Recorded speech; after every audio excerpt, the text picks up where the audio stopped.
Hi guys, my name is Anne and I'm a paralegal in Greensboro, and I'd like to read you a book for the Lawyers for Literacy program, and I hope you enjoy it. This book is called Abe Lincolns Hat.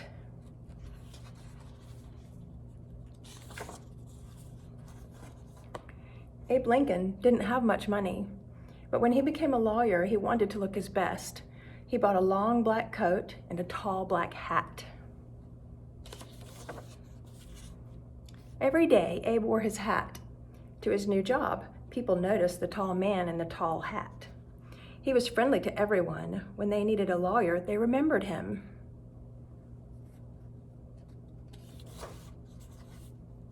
Abe lived in Illinois. His state was mostly wilderness. Then more and more settlers came. They built houses and farms and new towns. Sometimes they didn't get along. They argued over land and animals and money. Lawyers like Abe could help people settle their arguments. They could help people get a fair trial in court. Abe Lincoln was a smart lawyer. People came to him with all kinds of problems. He helped them all, but he had one problem himself. He forgot to answer letters. He forgot where he put important papers. A good lawyer cannot forget. Abe wanted to be a good lawyer, but he was not a good paper keeper. What could he do? Abe had an idea. His tall hat. He could push letters deep inside it. He could stuff notes into the leather band. When he took off his hat, the papers would remind him what he had to do. The idea worked most of the time. One day, some boys played a trick on Abe. They tied a string across the street. They strung it way up high. Everyone in the town could walk under it. Everyone except Abe. When Abe walked down the street, the string knocked off his hat. Papers flew everywhere. He bent over to pick them up. The boys ran out of hiding. They jumped all over him. Abe laughed. He was not mad at the boys. He liked a good joke, but the trick did not stop him from carrying papers in his hat. Once a lawyer sent Abe a letter. Abe stuck it in his hat. The next day, Abe bought a new hat. He put away his old one. Weeks later, the lawyer wrote again. "Why didn't you answer my letter?" Then Abe remembered. The letter was still in his old hat. Many towns in Illinois have had no lawyers and no judges, so every spring and fall, a judge and some lawyers traveled from town to town. Abe went too. He packed his hat with papers, his checkbook, and a handkerchief. At the head of the parade of lawyers rode the judge. No one could miss him. He weighed over 300 pounds. 2 horses pulled his buggy. Abe's horse was skinny and slow. His name was Old Buck. Abe and Old Buck traveled lonely country roads in the snow, in the rain, in the mud. Traveling made Abe very tired. He dreamed of a soft bed and a good meal, but the lawyers had to stay at poor country inns.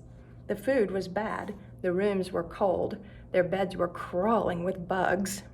The lawyers had to share beds, except the judge. He had his own bed. Early in the morning, the courthouse bell would ring. Abe hurried to court. Pigs lived under one courthouse. Abe had to talk loudly over the grunts and squeals. People came from near and far to hear Abe. He made trials easy to understand. He told jokes and stories. People said he could make a cat laugh.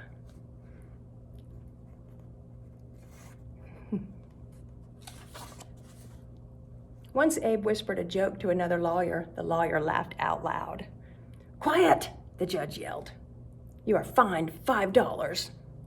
When the trial was over, the judge asked to hear the joke. He laughed as hard as the other lawyer.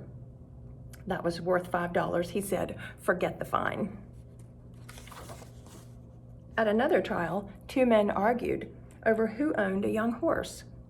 Each said he owned the mother of the colt. Abe led everyone outside. He put the 2 grown horses to one side of the lawn. He held the colt on the other side. Then he set the colt free. It headed straight to its real mother. One day, Abe got a letter. It was from Hannah Armstrong. Years before, Abe had lived with her family. Mrs. Armstrong cooked for Abe. She sewed up the holes in his pants. Now she begged Abe for help. Her son Duff was in jail for murder. Abe did not stick this letter in his hat. He wrote back right away, "Of course I'll help you." Duff had been in a big fight. It was very dark, but a man said he saw Duff kill someone. Duff said he did not do it. Abe believed Duff. But how could he prove that the man was wrong or lying? "How could you see in the dark?" he asked the man. "The moon was full," the man said. "Are you sure the moon was full?" asked Abe again and again. "Yes," the man repeated. Then Abe held up a famous book of facts. It said there was no moon in the sky at the time of the fight. Now no one believed the man anymore. The judge set Duff free. Abe believed slavery was wrong. His state had laws against it, but the laws were not clear. Many blacks were treated like slaves. Nance was one of them. She worked for a storekeeper who sold her to another man. This man treated Nance badly, so she would not work for him. Abe argued for Nance in court. Illinois was a free state, he said. All its people are free. All the people are free, whatever their color. The judge decided Abe was right. From then on, no one could be bought or sold in Illinois. Abe had saved Nance, but half the states in America still had slaves. In a few years, there would be new states out west. Abe did not want slavery to spread to these states.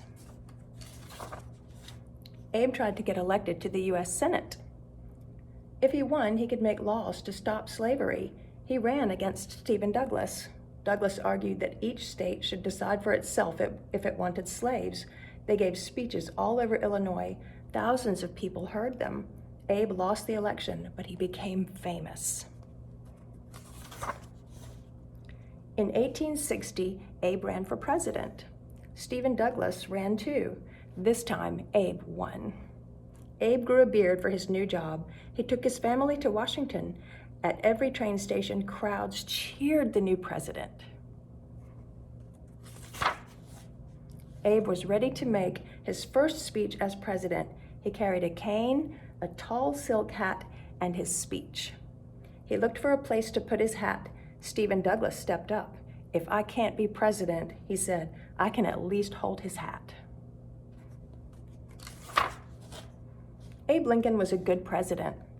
He freed the slaves. He worked for fair laws. He helped unite the nation after a long war. But he never changed his ways. He always kept important papers in his tall hat.